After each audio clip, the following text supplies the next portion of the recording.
ನಮ್ಮ AS Prime pressure washer use ಮಾಡೋದು ತುಂಬಾ ಈಸಿ. ಈ ಡೈರೆಕ್ಟ್ ಪೈಪ್ ನ ಕನೆಕ್ಟ್ ಮಾಡಿಬಿಟ್ಟು ಒಂದು ಡ್ರಮ್ ಅಲ್ಲಿ ನೀರು ಬಿಟ್ಬಿಡಿ. ಔಟ್ಲೆಟ್ ಗೆ ಒಂದ್ ಸೈಡ್ ಗನ್ನಿಗೆ ಕೊಡಿ, ಒಂದ್ ಸೈಡ್ ಮಿಷಿನ್ ಕೊಡಿ. ನೋಡಿ, ಆನ್ ಮಾಡಿದ ತಕ್ಷಣ ನಿಮ್ಗೆ ಪ್ರೆಷರ್ ಈ ರೀತಿ ಬರೋ ಸ್ಟಾರ್ಟ್ ಆಗುತ್ತೆ. ನಿಮ್ಮ ಮನೇಲೂ ಕೂಡ ಈ ರೀತಿ ಟ್ರ್ಯಾಕ್ಟರ್, ಗಾಡಿ, bike, floor, sitout, Sintex, railings, bathroom ಏನಿದ್ರು ಆರಾಮಾಗಿ ವಾಶ್ ಮಾಡ್ಕೋಬಹುದು. ಪ್ರೆಷರ್ ನೋಡ್ತಾ ಇರ್ಬೋದು ಯಾವ ರೀತಿ ಬರ್ತಾ ಇದೆ ಅಂತ ಹೇಳ್ಬಿಟ್ಟು. ಸೊ ನಿಮ್ಮ ಮನೇಲಿ ಹಸು ಸಾಕಿದ್ರೆ ಹಸುಗೂ ವಾಶ್ ಮಾಡ್ಕೋಬಹುದು, ಕೊಡುಗೆ ಮನೆಯವರು ಕ್ಲೀನ್ ಮಾಡ್ಕೋಬಹುದು, ಹಾಲಿನ ಡ್ರಮ್ ಕೂಡ ಕ್ಲೀನ್ ಮಾಡ್ಕೋಬಹುದು. ನಮ್ಮ ಹತ್ರ ಬೇಸಿಕ್ ಮಾಡಲ್ ಅಲ್ಲದೆ ನಿಮಗೆ 150 ಬಾರ್ ಪ್ರೆಷರ್ ವಾಷರ್ ಕೂಡ ಸಿಗುತ್ತೆ. ಈ ಪ್ರೆಷರ್ ವಾಷರ್ ಅಲ್ಲಿ ನೋಡಿ 150 ಬಾರ್ ಅಲ್ಲಿ ಯಾವ ರೀತಿ ಪ್ರೆಷರ್ ಬರ್ತಾ ಇದೆ ತೋರಿಸಿ. ನೋಡಿ, ಸಿಮೆಂಟ್ ಕಿತ್ಕೊಂಡು ಹೋಗುತ್ತೆ. ಈ ರೀತಿ ಗಾಡಿ ನಿಮ್ಮ ಮನೇಲಿ ಇದ್ರೆ ನೋಡಿ ಯಾವ ರೀತಿ 2 ನಿಮಿಷದಲ್ಲಿ ಇಡೀ ಗಾಡಿನ ವಾಶ್ ಮಾಡ್ಕೋಬಹುದು. ಇದು ವೈಡ್ ಆಂಗಲ್ ಬೇಕಾ, ವೈಡ್ ಆಂಗಲ್ ಕೂಡ ಮಾಡ್ಕೋಬಹುದು. ನಿಮ್ಮ ಮನೇಲಿ ಕೂಡ ಈ ರೀತಿ ಟ್ರ್ಯಾಕ್ಟರ್ ಇದೆಯಾ, ಬೈಕ್ ಇದೆಯಾ, ಫ್ಲೋರ್ ಇದೆಯಾ, ಸಿಟ್ಔಟ್ ಇದೆಯಾ, ಸಿಂಟ್ಯಾಕ್ಸ್ ಇದೆಯಾ, ನೋಡಿ ಯಾವ ರೀತಿ ಕ್ಲೀನ್ ಆಗ್ತಾ ಇದೆ. ಎಷ್ಟು ಗಲೀಜಿದ್ರು ಬರೀ 2 ನಿಮಿಷದಲ್ಲಿ ಇಡೀ ಕೊಡೆ ಎಲ್ಲ ಹೊರಟೋಗ್ಬಿಡುತ್ತೆ.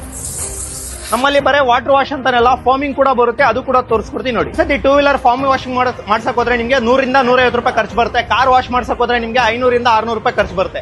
ಇದೇ ರೀತಿ ದೊಡ್ಡ ವೆಹಿಕಲ್ ಇದ್ರೆ ನಿಮಗೆ 800 ರಿಂದ 1000 ರೂಪಾಯಿ ಖರ್ಚು ಬರುತ್ತೆ. ನಿಮ್ಮಲ್ಲಿ AS Prime ವಾಷಿಂಗ್ ಮಿಷಿನ್ ಇದ್ರೆ ಪ್ರೆಷರ್ ವಾಷರ್ ಆರಾಮಾಗಿ ಈ ರೀತಿ ಫಾರ್ಮ್ ಕೂಡ ಮಾಡ್ಕೋಬಹುದು.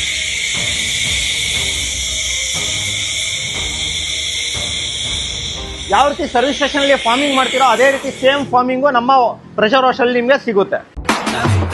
ಕನ್ನಡ ನಗೆ ಗೆದ್ದಲು ಕನ್ನಡ ನಗೆ ಜಯಂತೆ ನಲಿಗೆ ಮೇಲೆ ಕುಳಿದಾಡು